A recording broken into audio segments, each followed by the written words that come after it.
Trapped in a car buried under tons of earth, he realizes this isn't an accident, it's a test. Every breath could be his last, and fear and claustrophobia are his only companions. Jackson wakes up after a car crash, confused and with no memory of what happened. His nose is broken and bleeding from the airbag, but that's the least of his worries. He's buried alive, his car completely engulfed by earth. The windshield wipers don't work because a thick layer of dirt covers the glass. Desperately, he tries the driver's and passenger's doors, but they're locked tight. Crawling to the back seat, he tries again to open a door or the trunk, still no luck. Panic starts to set in, but Jackson fights to stay calm amid the terror. He tries calling 911, but there's no signal underground. The car's battery keeps the interior lights on, but the radio is dead, unable to pick up any stations. Back at the wheel, he tries starting the engine, but it won't budge. In desperation, he thrashes around, and suddenly the car shifts deeper into the earth, as if it's burying itself alive. For a moment, Jackson wonders if it's some sick joke. Then the reality crashes down harder than the soil outside as the car sinks further. Struggling to understand how he got here, Jackson can't recall the events leading up to the crash. He was driving from home to the ad agency where he's worked for years. It was raining, but what exactly caused this disaster remains a mystery.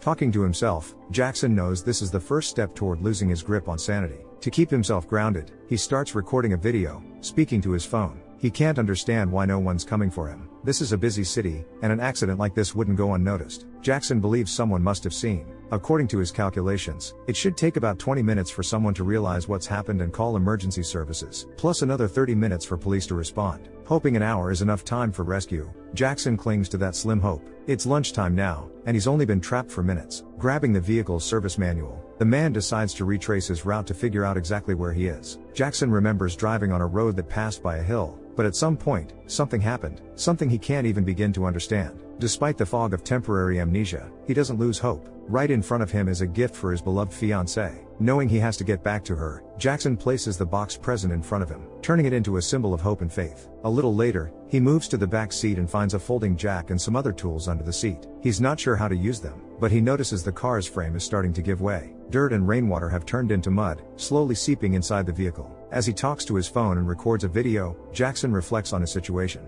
He feels it's unfair. He has responsibilities, work, and other commitments that should have him somewhere else entirely. His thoughts on the injustice of fate are interrupted when he notices the sunroof glass beginning to crack under the heavy weight of the earth. Using some rope, duct tape, and his phone, Jackson fashions a makeshift pendulum and realizes the car is tilted and leaning more with each passing minute. The vehicle is essentially tipping over, and water rapidly streaming across the dashboard only confirms it. The air is growing heavier, suffocating, as fresh oxygen stops coming in. He tries to fight it by turning on the AC, but nothing happens, just dust blowing from the vents. But that's not the worst part. He sees insects slowly crawling inside. Calm and somewhat friendly at first, Jackson's mood shifts when an ant bites his finger sharply. Realizing these aren't the best neighbors, he uses duct tape to seal all the vents, trying to isolate himself from the creepy crawlies. Soon, total panic takes hold of Jackson. The air grows thinner, and he starts to scream in desperation. No one rushes to help. No one hears the horn honking. He's left to survive underground on his own. Suddenly, he remembers the cause of the accident, a landslide, which fuels a burning rage inside him.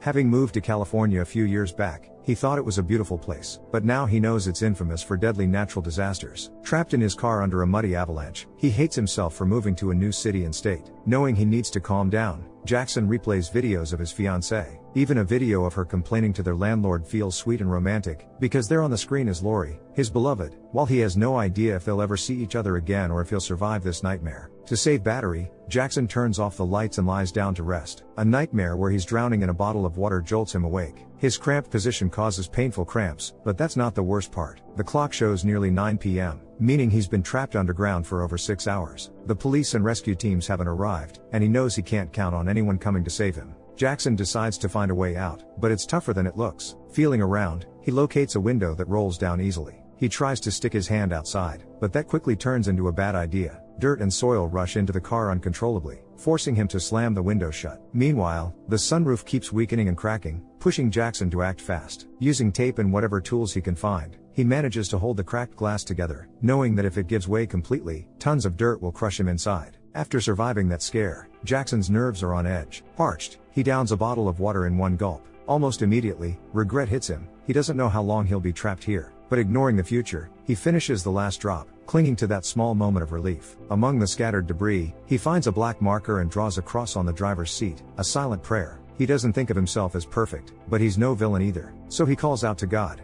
begging for help to survive. All he wants is to see Lori again. He loves her deeply and just wants to be by her side. Watching videos of Lori becomes his only comfort in this nightmare. Slowly, Jackson realizes his survival depends on every decision he makes from here on. Fighting the panic, he scavenges the trunk for anything useful. A jack, some empty bottles, wire, 5 pieces of rope, 2 folding garden chairs, motor oil, and a handful of odds and ends. It doesn't seem like much, but Jackson holds onto his greatest asset, hope. Later, he notices the sunroof glass has cracked further, but this opens up a new possibility. Rainwater slowly seeps through the soil, dripping into the car. Using a bottle and some makeshift tools, he rigs a small channel to collect the water, hoping it'll help him survive longer in total isolation. To deal with another pressing issue, where to relieve himself, Jackson decides to use the glove compartment as a makeshift toilet. Not long after, he uses the metal frame from a garden chair to dig through the dirt. He pushes a hollow metal rod through a small crack in the sunroof, but water and dirt rush in again. Showing quick thinking, Jackson transforms a water bottle cap into a protective cover for the tube. Beyond survival, he finds ways to keep his spirits alive. Sugar pretzels and dirty water become his meager meals, and the sun visor mirror becomes a pretend camera. Imagining himself as a news anchor, Jackson reports on a future archaeological discovery, a car buried by a landslide, inside which they'll find his mummified remains. Forgetting his exhaustion and despair, Jackson throws himself back into the fight for survival.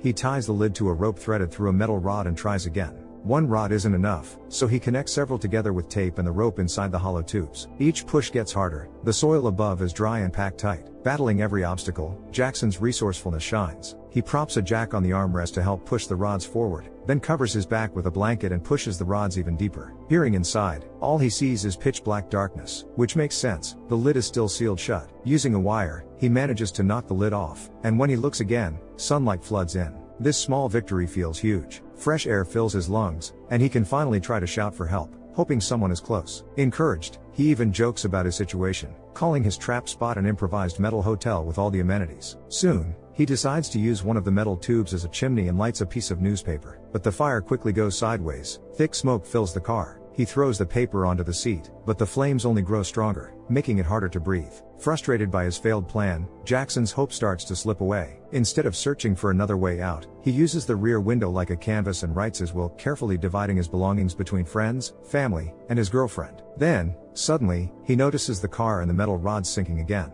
Trying to stop the collapse and keep the exit open, he searches for something to brace the tube, but in the struggle, he suffers a serious head injury and blacks out. Moments later, Jackson wakes up in a garage, the car parked safely inside. For a brief second, it feels like a nightmare, that he'd just fallen asleep at the wheel and never made it to work. Hope stirs, but it fades fast when he sees all the windows are sealed shut with dirt. The car disappears, leaving only a chalk outline on the ground like a body. Fully awake now, Jackson realizes the nightmare is real, and his chances of survival are growing slim. The hatch is nearly destroyed, and dirt keeps pouring into the cabin. His head is badly cut and bleeding, so he uses his shirt and belt to fashion a tight bandage and tourniquet. Digging through the muck, he finds a dead bird. It's a bitter discovery. On one hand, it could be a last resort meal. On the other, it's a grim reminder that even this bird, with wings, couldn't escape the swamp. He buries the bird back in the dirt and keeps fighting the crushing pressure of nature, desperate to protect the car's interior from total collapse. His prayers go unanswered, and despair creeps in as he begins to accept death as inevitable. After a few minutes, Jackson pulls out his phone and records a final farewell video, his voice cracking as he struggles to hold back tears. The end feels close, but even the shadow of inevitability can't snuff out Jackson's last flicker of hope. With eyes shut tight, he pictures the life waiting for him outside. Though his leg is injured, he'll survive, and bounce back quickly, earning respect from his co-workers and admiration from his superiors. His pregnant girlfriend will become his wife, and together they'll rid their land of pests and build a happy, thriving family. For a moment, the world seems full of promise, and he realizes how foolish he was to overlook life's simple blessings. But then, reality crashes back in like a cold wave, whispering the truth. He's trapped, doomed, and none of it will ever happen.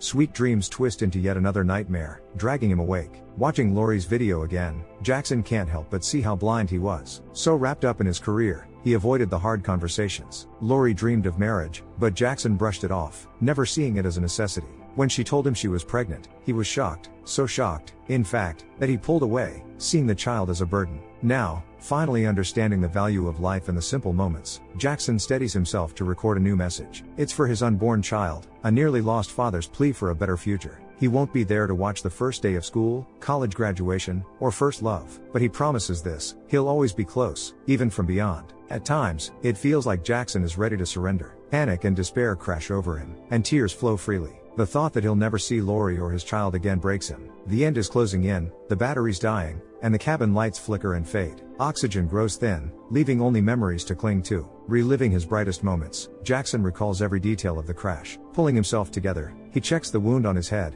already infected, festering in the filth around him. Feeling like a walking corpse, Jackson draws a crude zombie face on the rear window. When the glass cracks from the marker's touch, dirt floods inside, crushing the car like an old tin can. Desperate, he props the roof up with a second folding garden chair, bracing it against the frame. The situation grows dire, forcing him to move to the front seats. Thirst drives him to drink his own urine, an act that leaves him feeling broken. Opening the gift meant for Lori, he scatters flower seedlings inside, hoping that where he dies, her favorite blooms will grow. After a moment, something inside him steals. For Lori, for their baby, he's ready to fight to the bitter end, no matter how impossible it feels. Spotting the spare tire, he realizes it could serve as a makeshift oxygen tank, buying him precious time. With a plan locked in, he coats himself in motor oil and prepares for the desperate escape. The car sinks deeper every minute. He has to move fast. Removing the prop holding the hatch, Jackson turns on his favorite music, then smashes the glass, letting the dirt rush in to fill the car. Using whatever tools he can scrounge up, like a shovel, Jackson clears the dirt from the back seat and keeps digging, carving out a vertical tunnel toward the surface. As he pushes himself partly out of the hatch, he notices the soil is much drier than he expected, making his escape far more dangerous. Thinking quickly, he fashions a brace from car floor mats and the frame of a lawn chair to keep the tunnel from collapsing.